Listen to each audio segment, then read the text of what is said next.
IDS2. When it was all over, when we had finished killing Jane, we knew we had to do it. She was a danger to us. We also killed her boyfriend, Wayne, who was definitely infected with AIDS.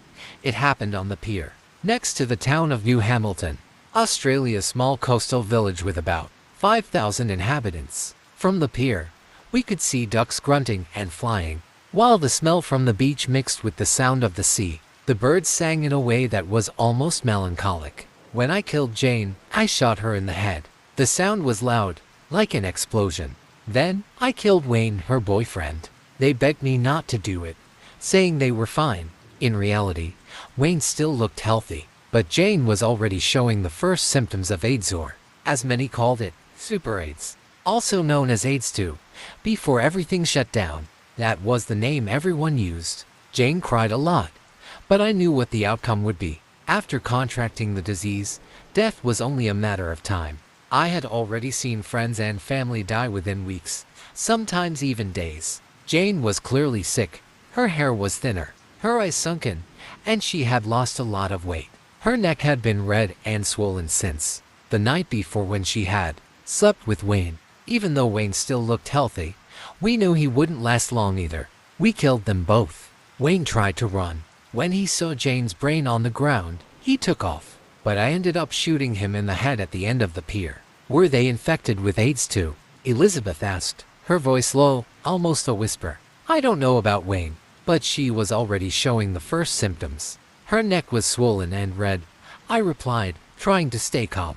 Elizabeth lowered her head. Tears started rolling down her face. What if we made a mistake? What if she could have gotten better? She said, her voice trembling. I turned to her. Have you ever seen anyone recover from this thing, Elizabeth? Tell me, have you? She was silent for a moment, breathing heavily, as if searching for an answer that didn't exist. No, she whispered, almost inaudibly. The wind carried the salty smell of the sea, while the sounds of the birds echoed in the distance. We stopped having sex. Maybe that was how the virus was transmitted, though I found it hard to believe. But Wayne had sex with Jane after they swam in the sea. They called me to join them, but I was afraid of the ocean. Ironically, now I live near it. They went into the water alone. I watched the waves carry them, crashing against their clothes. Arthur didn't go either. Neither did Elizabeth. She was short, almost dwarf-like, with light brown hair. When they came back, all wet, we were already asleep. Or at least most of us were. Not me. Of course not. I saw them. I pretended to be asleep and watched everything, still lying on the sand. The moon illuminated the beach. The waves came and went, their sound blending with Jane and Wayne's moans. That's when I deduced that Wayne was also infected with AIDS too, just like Jane. I looked around. The town was empty. Most people had fled to Australia's desert regions. Afraid of catching AIDS, I walked away from the pier, jumped onto the sand, which hit against me, dry and cold.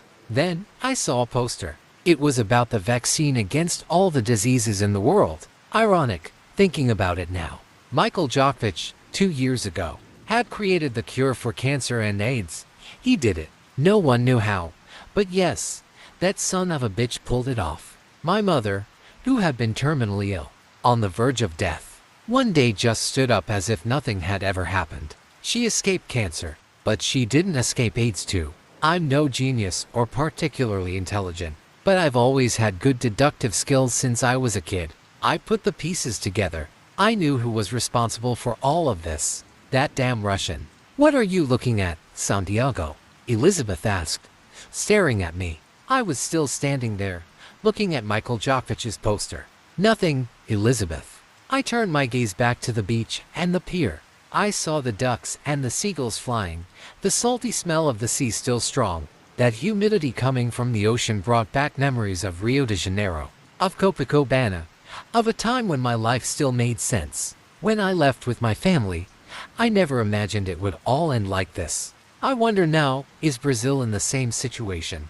Of course, it is. Maybe even worse. Elizabeth stood in front of me, wearing clothes we had stolen from the local mall.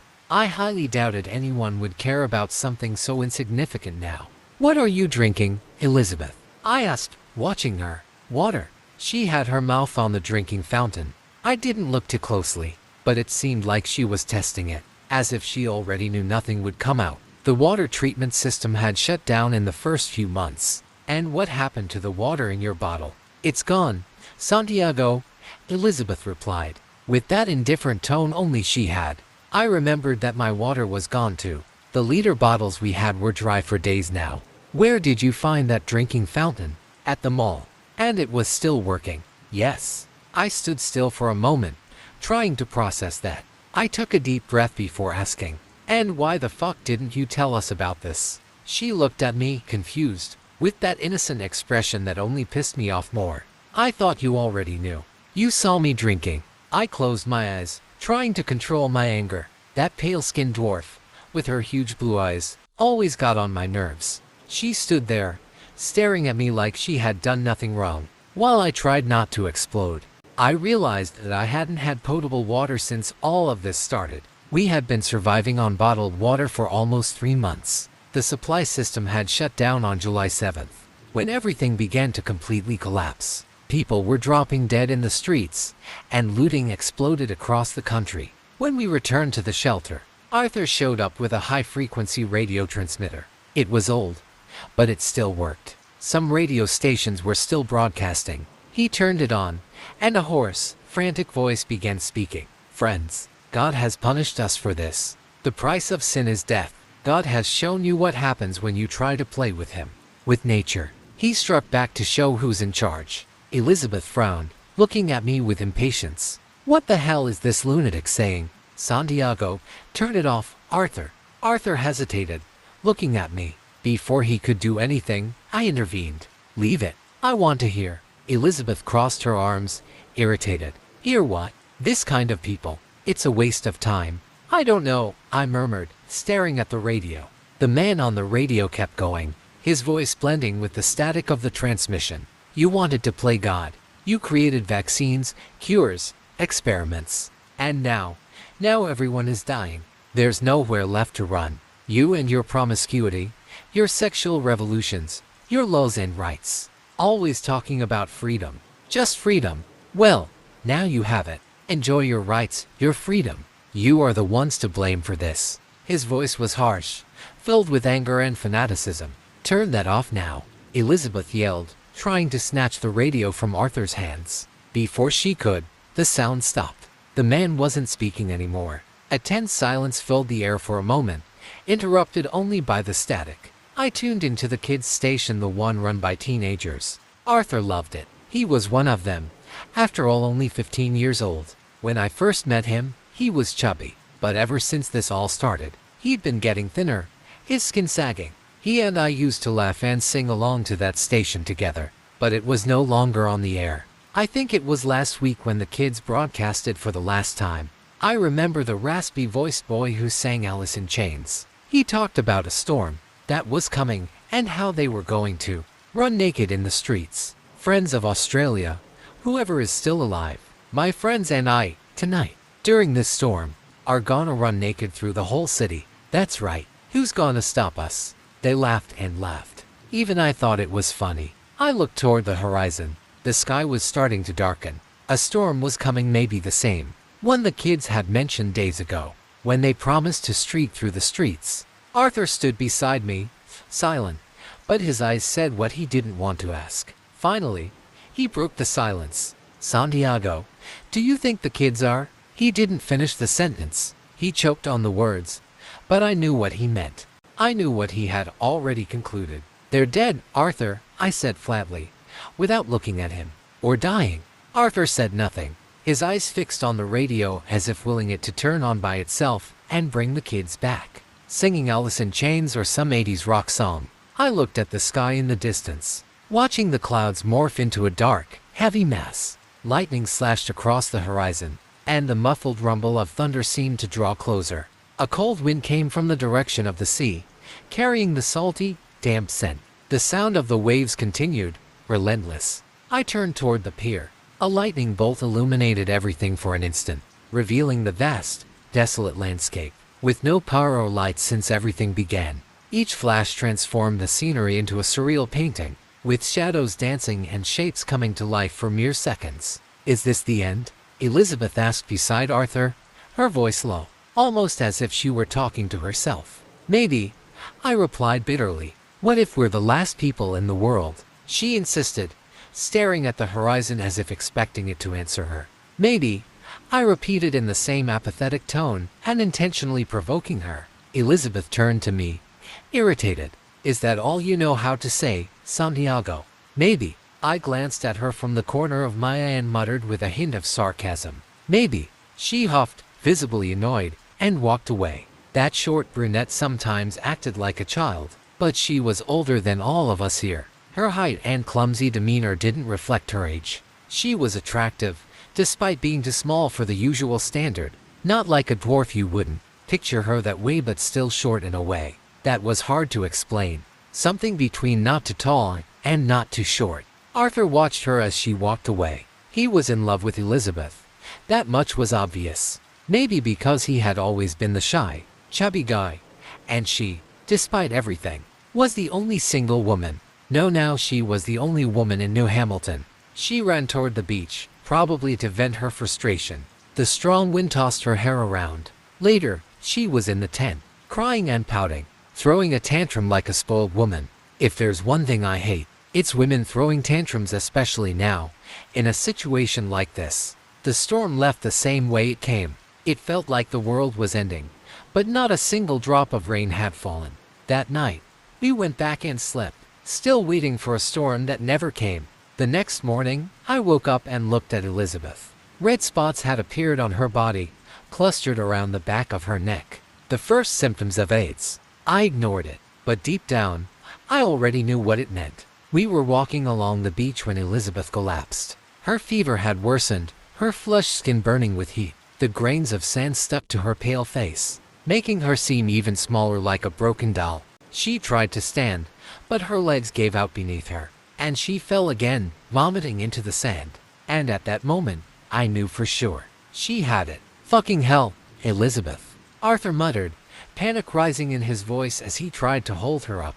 I'm just tired. Please. Please. She whispered. Her legs trembled. Her skin had turned ghostly pale, and the red blotches had spread. Her dull and focused eyes locked onto mine, begging for relief. I didn't give her time to react. I just did it. The shot rang out. Her skull shattered. Blood and brain matter splattered onto the sand. She fell slowly, as if her body was still resisting for just a second longer. When she hit the ground, the sound was muffled, almost gentle. Arthur screamed, his voice filled with raw despair and hatred. What the fuck did you do to her? Why did you do that? You fucking bastard. She was just weak. He dropped to his knees beside Elizabeth's body, his hands shaking as he touched her shoulders, trying to wake her up. Blood seeped into the sand. Arthur sobbed, thick tears rolling down his face as he gently rocked Elizabeth's body, refusing to accept what had just happened. Elizabeth. Why? I stared at him, my hands still trembling from the weight of the gun. If I were you, I wouldn't touch her. Arthur shot me a look full of pure hatred but hesitated, freezing mid-motion. Why? What do you mean? I took a deep breath, trying to suppress the wave of guilt creeping over me. She got it. Got what? What are you talking about, Santiago? Are you crazy? She got AIDS. Arthur's expression changed. He looked at her body, then down at his own trembling hands. A genuine fear consumed him. He took a step back, then another, until he was far from Elizabeth's body. My God, but how did she get it? She was fine yesterday. We did the same things as always. Arthur cried, his voice breaking. I tried to map out everything we had done yesterday and in the previous days. Maybe she got it from Wayne. Maybe they had sex. Who knows? But I found that hard to believe. I slept next to her and Arthur every night. If she had slept with someone else, I would know. Or maybe I wouldn't. The truth is, I'm almost certain it's not just transmitted through sex. There must be another way. My mother died of AIDS too. She was a widow. It didn't make sense. Every time I try to think about what's killing us, I feel like I'm going insane. It could be anything. We could all be contaminated right now. Elizabeth slept with us not sexually, but we shared the same tent for days. Only last night did she and Arthur sleep together while I stayed in Jane and Wayne's tent. I looked at Arthur, my thoughts racing. I pointed my gun at him, my hands trembling. Did you sleep with her last night? Tell me, you little shit. I'll give you one chance. Arthur stared at me, desperate, tears streaming down his round face. No, Santiago, I swear to God. He cried even harder, the words breaking apart between sobs. I knew that even if it had happened, he would lie. But for some reason, I decided to believe him. Maybe because deep down, I didn't want to be alone here. Maybe both. We walked along the sand, the sound of the waves filling the silence between us. We turned on the radio, but all we heard was static.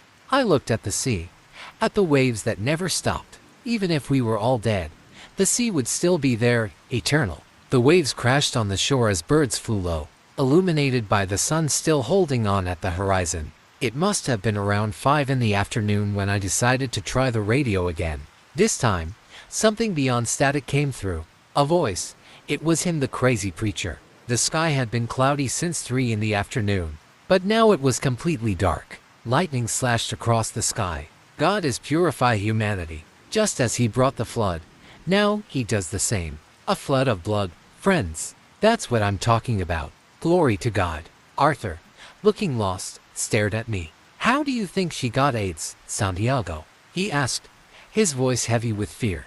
I looked at Arthur. His round face still reminded me of who he was before all of this. Before AIDS. I don't know, Arthur. Maybe we'll all get it. Maybe it's just a matter of time. The time comes, and we die. He stopped walking and looked at me. Desperation plastered on his face. I don't want to die, Santiago. I don't. Not like this. Not that way, Arthur said. Sometimes I forget that he's only 15. He's practically still a child. I think what you did for them was charity. No one deserves to die like that. If it happens to me, kill me too. I don't want to wither away until death. I looked at him, trying to understand where all that courage or desperation came from. And if I get it first, would you do the same for me then? I asked, testing his sincerity. Arthur hesitated for a moment but quickly responded. I'd do it myself if the time came, he said, cutting me off before I could insist further. The radio still echoed in the background, with the crazy pastor ranting about the flood.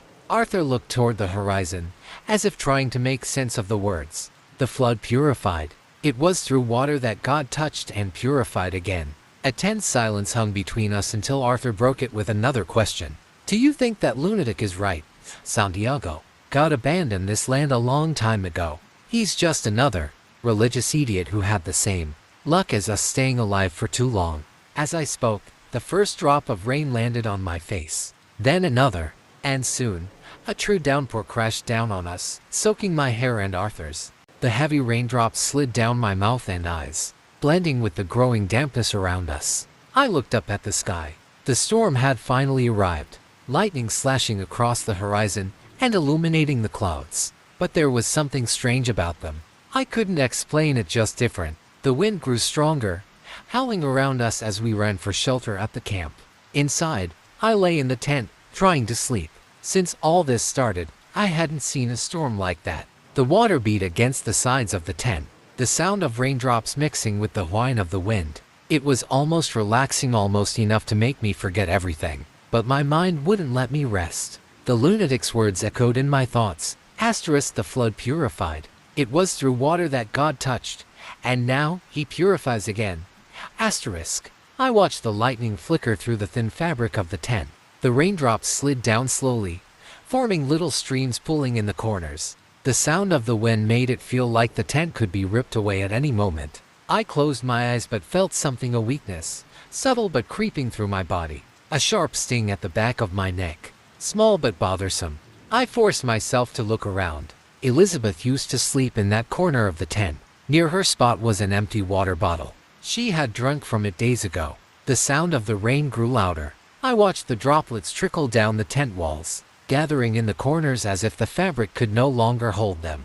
Strong winds whipped the structure, but my eyes remained fixed on the water sliding down. Finally, I understood.